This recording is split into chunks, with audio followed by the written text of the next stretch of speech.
All right, I think we can go ahead and get started. Thank you everyone for joining us today. I think today's topic is going to be really interesting. Today we're going to be covering the idea of encouraging team member autonomy. So we originally thought of this idea as we were approaching Independence Day and like the idea of helping our teams to feel empowered and capable of meeting their challenges head on. So with that said, today we're going to cover the definition of autonomy, why team member autonomy is important, what some best practices are for building autonomy, and then we're going to walk through our brand new team member resource center and go over how you can use TrueValid to support your employees to gain a stronger sense of autonomy.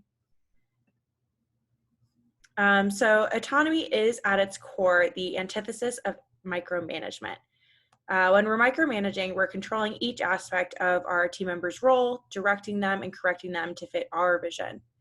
At that point, we might as well just do the task ourselves. So when we're promoting autonomy, we're guiding, supporting, and encouraging our team member. Rather than immediately correcting an action, we are using it as a learning opportunity and helping the team member to really understand the why. So when we give them the chance to adjust and figure out what needed to change on their own, that knowledge is going to last a lot longer than if we just told them exactly how to fix it. Autonomy also helps our team members to become more competent and confident and allows them to learn and grow on their own terms, taking the pressure off of us as managers. Additionally, autonomy is a sense of control over one's actions and experiences. No one likes to feel like they are just going through the motions and that their actions don't matter. People want purpose and want to feel like their actions matter and are contributing to their success. When people feel like they have a say and can make their own decisions and that their actions are directly related to the outcome, they stay more motivated and engaged. There's this greater sense of purpose and self-investment in what they are setting out to achieve. And we'll dive a little bit deeper into this definition on the next slide, but at this point, does anyone have any questions or does anyone have a different understanding of autonomy?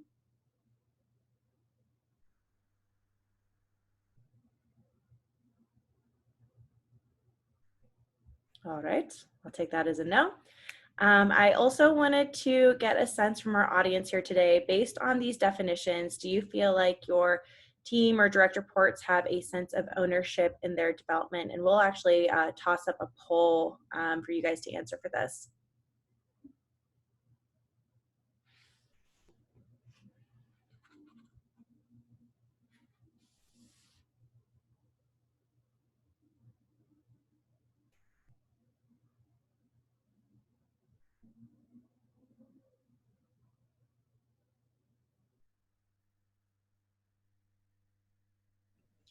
So far, we have 9 people. Let's see how many we can get.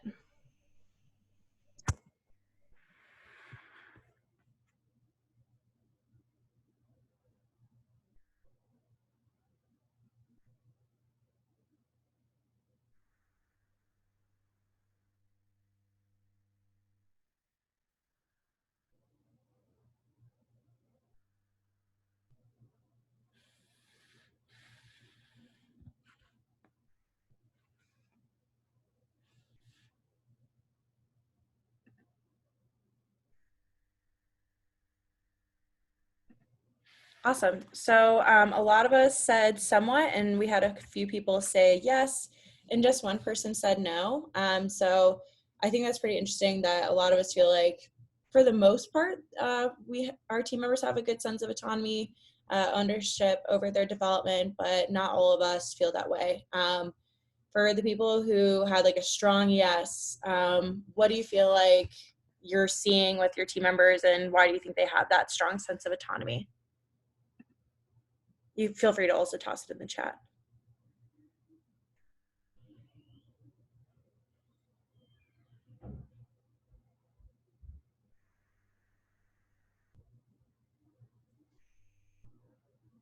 Hi, Juliana. It's Anne Deschamps. I feel that way because they come to me with ideas. They're not afraid to throw ideas out, even if even if we don't follow through on their ideas. People are feel like they can bring up ideas for different projects and provide their thoughts on how they should be spending their time. And I don't think that they would I know they wouldn't do that if they didn't feel they had autonomy.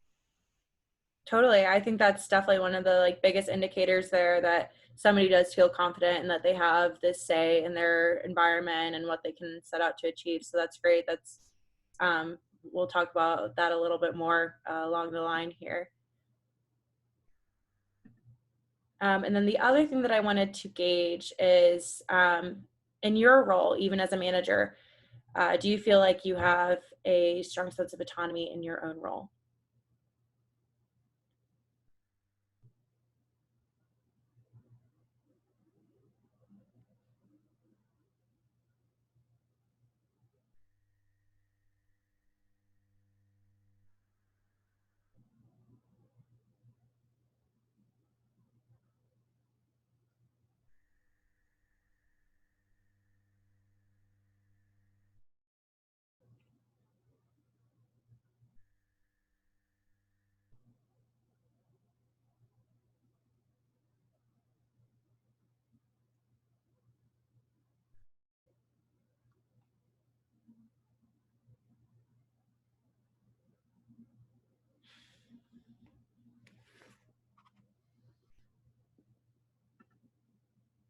Awesome. So this one was a little bit more split. So we had more yeses to this one versus the somewhats, and we didn't have anybody who said no. So I'm glad to hear that all of you feel like you have a sense of autonomy in your role, at least to some degree. But that's really interesting. For people who had said somewhat, what do you feel like is missing? And again, feel free to touch that in the chat.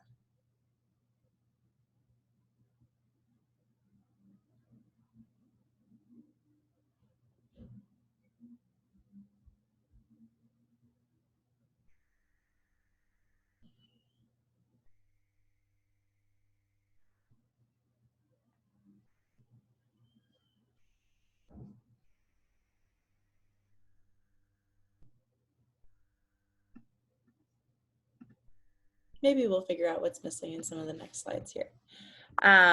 So that latter definition that was looking at that sense of control over one's environment and their ability to have a say in their own development there, that definition is really rooted in self-determination theory. And so we've talked a lot about self-determination theory in previous Lunch and Learns, like the one on building motivation. But just to recap what that theory is, psychologist Ryan and DC concluded that intrinsic motivation can be developed through the strengthening of autonomy, relatedness, and competence. And these three pillars can dictate how many internal rewards a person yields from their experiences. And these three pillars are strongly interrelated. So when one pillar is strengthened, the other two also experience a boost. So that's good news for us. And autonomy is really interesting in this theory because it establishes the need for a sense of control over one's environment. So I'm going to go back on what I said just a second ago for a hypothetical. But if someone was high in relatedness and high in competence, but did not feel like they had a sense of control over their situation or that their actions were not directly related to their outcomes, then they still would not have high intrinsic motivation. This person may be content with their role, but they would not be overly motivated to show up and perform at a high level. Also, just a reminder that intrinsic motivation is when someone is motivated by those internal factors, such as genuine interest or passion for an experience. So people typically have both extrinsic and intrinsic motivation in any given scenario. But for motivation to be more consistent day over day, we need to have some level of intrinsic motivation. For only showing up for an external factor, such as a raise or praise from a superior, avoiding criticism, or something else that comes from outside of ourselves and typically is not a guarantee. So this inconsistency can be detrimental to someone's motivation if the external source isn't present, which is why it is better to build that intrinsic motivation. So if we genuinely like what we're doing, then we're going to be more consistently ready to show up and perform at a high level with high effort. And so remember intrinsic motivation for later when we talk about individual development plans. So we'll come back to that. But back to why autonomy matters.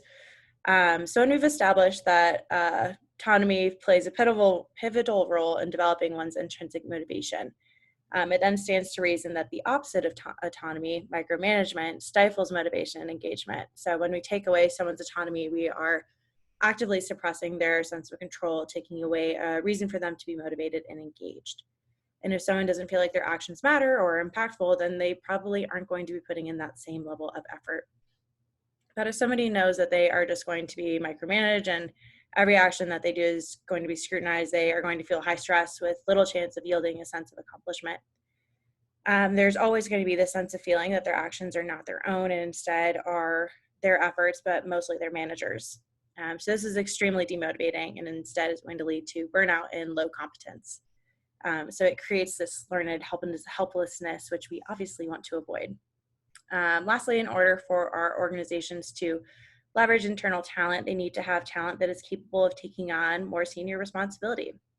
And so when we micromanage someone, we aren't giving them the opportunity to learn and grow, and instead we are actually stunting their growth. If someone has low autonomy, they will also have low competence. So someone who has gotten into the habit of relying on others to check their work is not somebody we really want in that senior role. Instead, we want someone who is comfortable taking initiative, sharing their ideas and perspectives, taking responsibility for their actions, and finding creative and efficient solutions. Someone who shows up with personal investment in their actions because they know that they have control over their outcomes. So we know that we need autonomy, but what does that actually look like? So we can encourage autonomy in a variety of ways, but it ultimately comes down to how we communicate. Are we providing space for the team member to learn and grow? Are we offering them an opportunity to voice their thoughts and opinions? Do we know what they want to achieve professionally? When we're communicating, there are 6 main examples that I wanted to share with you. So starting with accountability, we are looking to shift from criticism to coaching. We can certainly still hold our team members accountable, but we can do it with a growth mindset. So opening up a conversation with what went well and what's worth improving, and having the team members share their perspectives versus us just marking our observations allows the team member to recognize their contributions and take accountability for anything that they want to do better next time. Mistakes happen on the job, and it's important that we set our team members up to feel capable of fixing or addressing those mistakes without fear of immediately being fired or placed on a PIP. Additionally, when we're opening up a conversation about accountability, we're creating a space for the team member to become more invested in their work and have a greater sense of relatedness and impact, building their motivation and engagement. So similar to accountability, giving your team members ownership over their projects is going to definitely make a difference in their levels of autonomy. So everyone wants to have that sense of control, but actually giving the team member control over certain aspects of a project will help them to build confidence and strengthen their sense of autonomy over their work. And so we should be checking in without smothering the team member, and that'll be definitely an important piece to balance during this action. Listening seems like an incredibly obvious part of fostering team member autonomy, and yet it can also be the most neglected. As managers, it is so important to seek out feedback from our teams and then actually implement that feedback. It is so frustrating when we share feedback over and over and it feels like we aren't being valued or heard. And our team members feel the same thing when we aren't listening to what they have to say. Opening up conversations and asking clarifying questions will help us to show the team member that we value their time and efforts and are actively supporting them. It also creates a level of trust that is essential to building autonomy, and having a safety net lets our team members grow with confidence. And that starts with showing them that we are here to listen, learn, and support our team members where they need us. Moving into fulfillment, I want us to think back to intrinsic motivation. So what really gets our team members excited? What is their favorite part of their role? As a manager, are there opportunities that we can regularly throw to our team members that will trigger that intrinsic motivation? So determining what makes our team members feel they're most fulfilled and proud of their work can help us to identify future roles or opportunities that will be a good fit for this team member. This is definitely something that we should be bringing up during any career planning conversations as well. Support also seems like one of those obvious pieces that goes into fostering team member autonomy. I believe that all of our managers here show support for their team members, so I'm not worried about this piece. Whether it is a praise spark, a follow-up to a question, or suggesting a training opportunity that will take the team member to the next level, we can definitely show support for our team members' professional development and guide them to the right direction. Giving the team member the tools and support that they need to be successful is essential in building their sense of autonomy. And without those necessary tools or support, the team member may feel like there are too many forces working against them and could take away their hope and drive to work towards their career goals. The last example on this list is flexibility. And I have a question mark here because I wasn't completely sure how this would look in different work settings. So I think in a remote or hybrid workforce, there's definitely more schedule flexibility, but in a traditional 9 to 5, I think that can get a little tricky. And so I wanted to throw this out to the group and see if anyone had an example of how they encourage flexibility in their respective industries.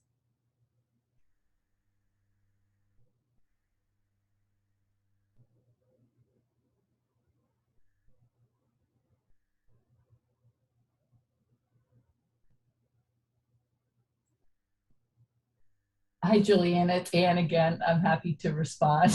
Thanks, Anne. If you don't mind. I mean, I hate to be the only one heard from, but so I encourage flexibility by um, being flexible, by kind of modeling it. And, because I have the expectation that they're going to be flexible. So I model it as well. So, I might have an idea of an assignment I want to give somebody, and I give it to them. They say, well, what about if I do it this way? Or they propose a different way. And I listen to it. I don't always agree, but a lot of times I do agree. So again, it's really about, I think what you said about listening cannot be emphasized enough. I think half the time, I think 90% of a supervisor's job is to listen. So Yeah, and this is Clay with DP Solutions. As far as flexibility, I mean, primarily a lot of our work is done between that quote 9 to 5 area. But again, being in IT, there's always things that have to happen after hours and stuff like that. So even though the core job is that, 8 to 5, 9 to 5 kind of mentality, is working with the employees, when they do have to, work, that after hours stuff, flexing it, being flexible enough to say, okay, you can take off a little early this day because, you started at 6 o'clock this morning, so we have to be able to, adjust like that, but also meet the needs of our clients. So, and I think, at least I think most of my guys see that, I'm not the 9 to 5er. And I think that helps when I have to ask, hey, can you help me out and stay a little late or start a little early, that kind of stuff. I love that both you and Anne brought up that aspect of modeling that behavior. I do totally think that makes a difference in team members feeling comfortable in their own flexibility as well. It just being able to see that this is okay, this is something that we can do, and it's worth having a conversation about. And I think that totally comes down to managers exhibiting that flexibility as well, and being able to try new things and work around and make it work in a creative and flexible way. So thank you both for sharing that. I think that was helpful.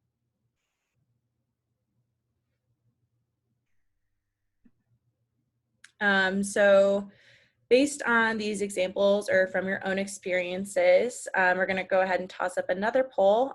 What is important to keep in mind when encouraging employees to be autonomous, in your opinion? And this is a multiple choice one, so you can click multiple options for what you think is really most important in your own day-to-day work there. Sorry, Meryl, I saw that you were going to say it. All good, all good.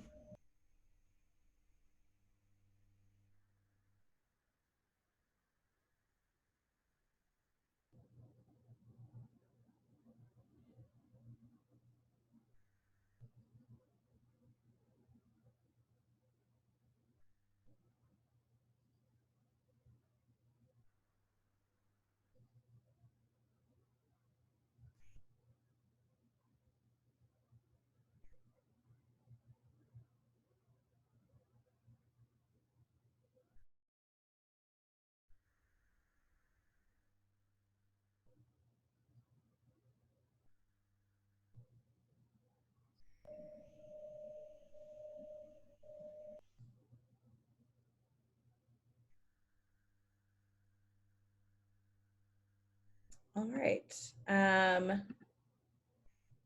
So we saw a lot of accountability, listening, flexibility, ownership and support are definitely up there as well.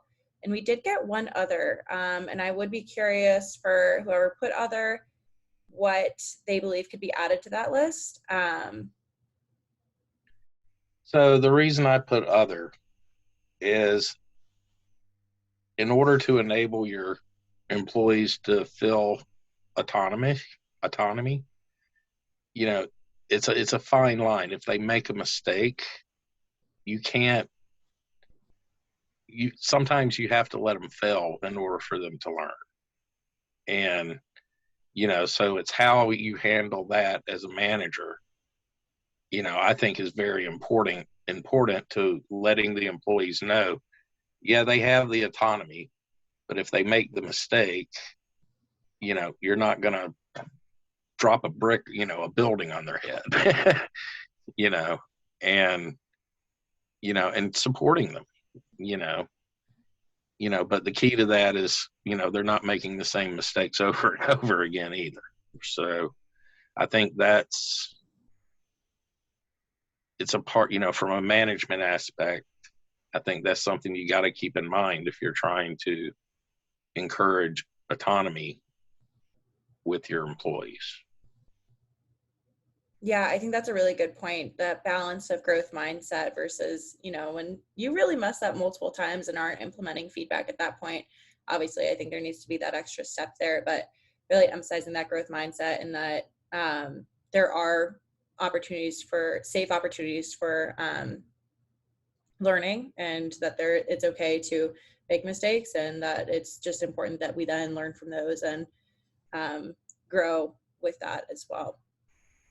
So thank you for sharing that. I definitely agree that I think that's important in terms of that kind of like psychological safety aspect of building autonomy there. And I know that we've heard from a couple of people at this point about hearing what autonomy looks like on their teams, but if anybody else wanted to share what that looks like kind of in their day-to-day setting.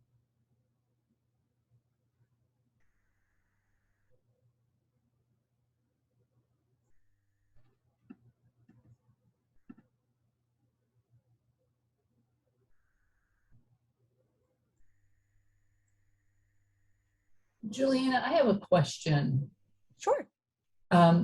So what happens when you the autonomy is taken to an extreme, so that the person is just kind of out there on their own doing their own thing, and they're not communicating regularly with the team, they're not keeping people in the loop that they want to be, so that you take the autonomy to an extreme. What are some ways to reel them back in, besides obviously talking to them, asking them to keep them in the loop? Because you still want to promote the autonomy, but there are those people who take that as license to, I'm on my own, I'm done, I'll report in once a month or something. And so I guess, how do you find that happy medium for the employees who are already very autonomous as it is? Yeah, that's a great question. So I think there's a couple different approaches that we can take with that. My initial thought is that if they're going kind of past the point of autonomy and almost into like this antisocial behavior and not really cooperating with others, I think there needs to then be a need to build up competence and relatedness at that point. And so kind of some different ways that we can look at it with that is emphasizing kind of inter-team member or that manager-employee relationship there. So thinking about different ways that we can communicate, share that positive reinforcement. So when they are communicating with their team members or with their manager, saying, hey, I really appreciate you following up and checking in. I know that the team really values your input, kind of pulling them back in that way. So that also then boosts their competence, because then they feel like, you know what, they also really want to hear my input. And so it's not just me working by myself, but emphasizing the value that they bring to the team, and kind of thinking about it that way. And then on an extreme where they're just working by themselves and maybe not contributing at the level that we need them to be because they have just kind of stopped working with other people, then I think that you need to kind of come in with this more of a coaching frame and say, hey, we really value all these perspectives here, and just kind of frame it a little bit differently, saying that I feel like you're missing out on some of these perspectives from other people, something along those lines, to really emphasize that this is a team effort. And so while it's okay to maybe do some of the work by yourself, it's important that we all come back together, stay on the same page, and hear from everybody's perspectives there. Thank you.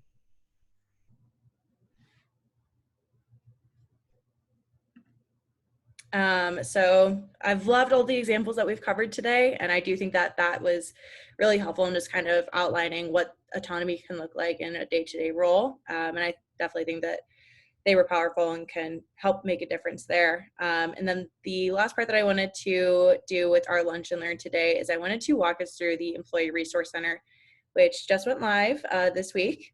And so it's accessible from desktop or the mobile app, and you can just get to the Resource Center from our main Knowledge Center page. So I'll actually take us over that way. So you might notice our Team Member Resource Center page is pretty similar to our Manager Resource Center page in terms of how it's set up. So we start with that what now, what next. And so we have all of the employee insights there. So that way they can kind of see the scale. And then we have basically that what now, what next, but with an employee facing frame there. So I'll take us into the steady performer example here. So as always, there's that insight into what it means to be this different summary there. So as a steady performer, what does that mean? They're reliable and full of potential. And then there's always that action item. So different things that they can be talking about with their manager. We always want to push that touch point back to the manager. So with B players especially, they're going to see that they need to identify their motivators. They're steady, but can they get to that next level, and what's going to help them get to that next level? Setting goals and checkpoints to kind of hold them accountable with that, and then identify and leverage their strengths to continue to move forward in that aspect. And since they're also kind of steady performers here, on the other side of that, what's holding them back from becoming that A player there? And so we break that down by performance, attitude, and maintenance, going back to that evaluation process. So thinking about where they can be improving with their performance. Is there anything attitude-wise that's holding them back? There's a big, heavy aspect on reflection with all of these pages, so that way the team member can think about what their experience has been, and they can bring that into the conversation with their manager. And then finishing up with that objective there, what they can be doing to always elevate their performance for that next period of. And then after what now, what next, we also have optimizing Truvella. So we have employee-facing best practices here. So this will show the journey roadmap that we've started using a ton. So emphasizing all these different touch points along the way and what they can be doing with each of these touch points. And then getting into all of those touch points on a more detailed aspect there. So with that initial talent assessment, there's going to be all these different actions to drive them back to the app. On a daily, weekly, monthly, quarterly cadence, and then leading up to that year-end review. And again, with a bunch of different reflection questions to help drive that conversation that they can come prepared to have that discussion with their manager.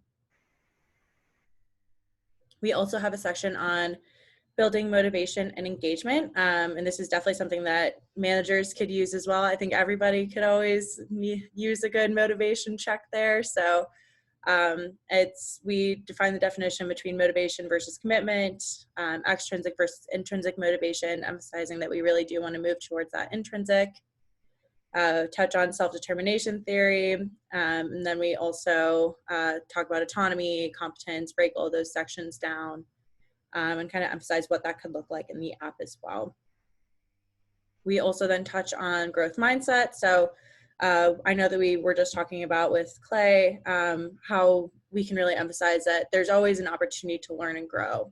So whether we look at a challenge as it's an obstacle or as a learning opportunity, I think that's going to be really important in helping team members stay confident and stay intrinsically motivated there. We also finished that off with an emphasis on work-life balance. So tying back to our last lunch and learn on well-being and just kind of reflecting again on what are they really doing to recharge? Are they being intentional with that? So just kind of considering all of that as well. And then back in Optimizing True, we also have a section on goal setting. And this is pretty similar to the manager goal setting page that we have in Optimizing True from the Manager Resource Center. It's just employee facing. So it's all the same sections, even the same graphics, but just faces the employee side there. And then getting into individual development planning. I think this is going to be a really useful tool going forward. So taking the pressure off of our managers here, we define what an individual development plan is, outline some different components of a successful individual development plan, highlight the difference between an individual development plan and a performance improvement plan. I think that's definitely important. Some people hear plan and immediately kind of get a little bit freaked out, but and then we have different guides to get you started. So these are kind of just like worksheets, and then our best practice there is to attach it as a Spark, and so then that way you can review it and come back to it whenever you need to.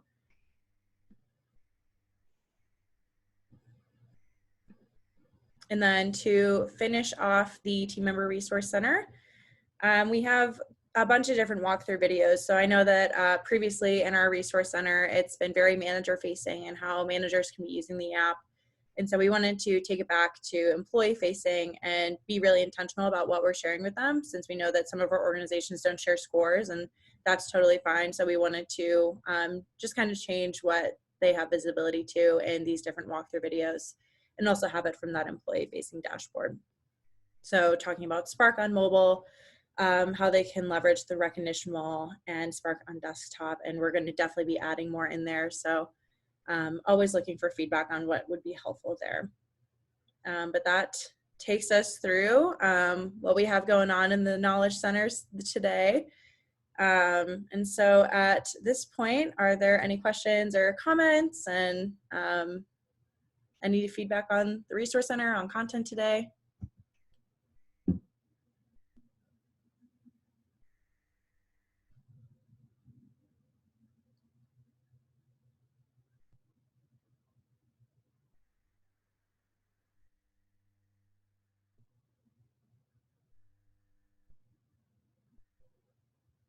All right, well, that concludes today's Lunch and Learn. Thank you so much, all of you, for joining, and thank you for your participation. I hope you were able to take something away from it. Thanks, Juliana. Thank you. Thank you so much, Juliana. Of course, thank you.